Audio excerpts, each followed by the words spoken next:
সবাইকে জানাই অনেক স্বাগত। আজ আমি আপনাদের তরমুজ দিয়ে একটা জুস বা শরবত বানিয়ে দেখাবো। আর এই গরমের দিনে জুস বা শরবত খেতে সবারই খুবই ভালো লাগে। তো চলুন ভিডিওটাকে স্কিপ করবেন না, স্কিপ না করে পুরো ভিডিওটি দেখতে থাকুন। তো এখানে আমি একটা তরমুজ নিয়ে নিয়েছি ভালো করে ধুয়ে, আর এরপর এটা আমি কেটে নেব। তো দেখুন তরমুজটা কিন্তু মাঝখান থেকে কাটা আছে, মানে দোকান থেকে যখন নিয়ে এসছে দোকানদারই এটা কেটে দিয়েছেন। এটা কতটা কালারটা কতটা ভালো সেটা দেখিয়ে দিয়েছেন। তো দেখুন কালারটা কিন্তু খুব সুন্দর, একদম লাল টুকটুকে। তো আমি এভাবে এই যে এখান থেকে কেটে দিয়েছেন আর কি, তার সাইড থেকে এভাবে আমি কেটে নিলাম। এই দেখুন পুরো মানে তরমুজটাই খুবই সুন্দর। আর অনেক তরমুজ আছে খোসাটা অনেকটা বেশি পুরু হয় বা মোটা হয়, এটা কিন্তু খোসাটাও পাতলা।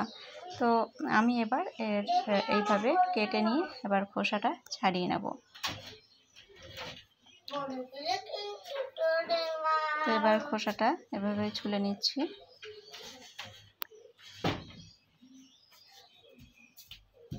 আপনাদের যতটা প্রয়োজন সেই বুঝেই আপনারা এটা ছুলবেন। আমি এই আজকে গোটা তরমুজটা দিয়েই শরবত করব, তাই আমি পুরোটাই ছুলে নিচ্ছি। তো তরমুজগুলো আমার কাটা হয়ে গেছে, এবার আমি এটা রস বার করে নেব।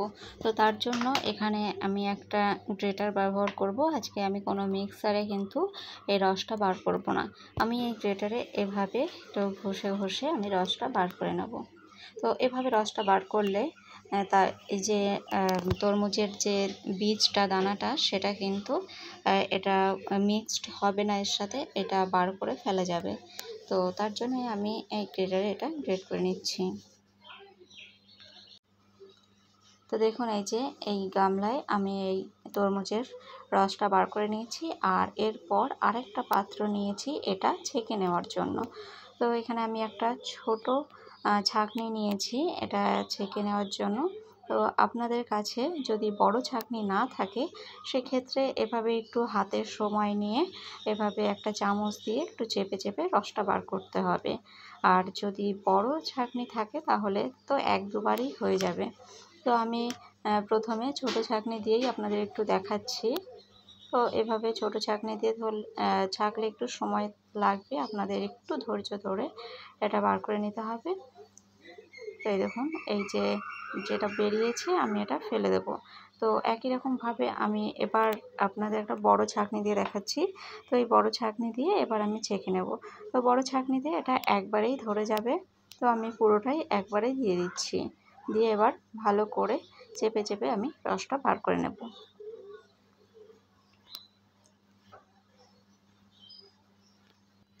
তো এই যে দেখুন কতটা তরমুজ থেকে রস বেরিয়েছে। তো এবার আমি এর ভেতরে দিয়ে দেব স্বাদ মতো চিনি। তো তরমুজটা এত ভালো মিষ্টি যে বেশি চিনি দেওয়ার দরকারই নেই। আর এরপরে দিয়ে দিচ্ছি নুন, এটা আমি বিট নুন ব্যবহার করছি। তো স্বাদ মতো বিট নুনও দিয়ে দিচ্ছি, আর দিয়ে দেব পাতিলেবুর রস। তো তরমুজটা আপনারা যদি তরমুজের শরবত বা জুস যখন করবেন তরমুজটা কীরকম মিষ্টি সেই বুঝে চিনিটা দেবেন। আমাদের কিন্তু তরমুজটা ভীষণই মিষ্টি ছিল। চিনি একদম যারা খুব মিষ্টি একেবারে কম খায় তারা চিনি ব্যবহার না করলেও চলবে, এত ভালো মিষ্টি। তো এবার চিনি, নুন আর পাতিলেবুর রসটা দিয়ে আমি ভালো করে একটু মিশিয়ে নিচ্ছি, যাতে চিনিটা যে দিয়েছি সেটা যাতে গলে যায়। তো তার জন্য ভালো করে একটু মিশিয়ে নিলাম। তো চিনিটা যতক্ষণ না গলে ততক্ষণ এটা মেশাতে হবে।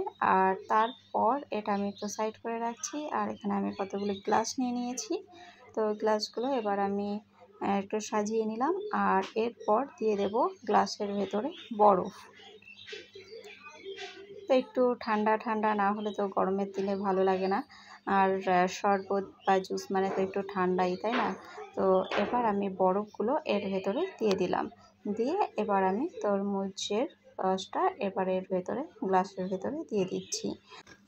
তো আপনারা যদি চান গ্লাসটাকে একটু সুন্দরভাবে সাজাতে, তাহলে একটা পাত্রে বিট নুন আর একটু শুকনো লঙ্কার গুঁড়ো মিশিয়ে তারপর গ্লাসের মুখটাতে একটুখানি হাত দিয়ে ভিজিয়ে নিয়ে জল দিয়ে তারপর উপর করে দিয়ে একটু গার্নিশ করে নিতে পারেন।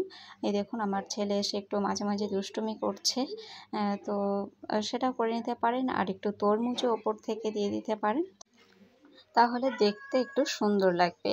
তাছাড়া আর কিছুই না, খেতে তো আপনি ভেতরে যে মশলাটা দিচ্ছেন বা যে পরিমাণ মতো নুন চিনি সেটাই মেন। ওপরে কতটা কি সাজালেন সেটা কিন্তু টেস্ট বাড়ায় না, সেটা শুধু একটু দেখার সৌন্দর্যই বাড়ায়। তো আমি কিন্তু পরিবেশনের জন্য একদম রেডি করে নিয়েছি। তো আপনাদের এই ভিডিওটা কেমন লাগলো কমেন্টে জানাবেন, ভালো লাগলে লাইক কমেন্ট আর একটু শেয়ার করে দেবেন। তো আজকের মতো ভিডিওটা এখানেই শেষ করছি, দেখা হবে পরের ভিডিওর সাথে। ততক্ষণ সবাই ভালো থাকবেন, সুস্থ থাকবেন, আর এতক্ষণ ভিডিওটা দেখার জন্য সবাইকে অসংখ্য ধন্যবাদ।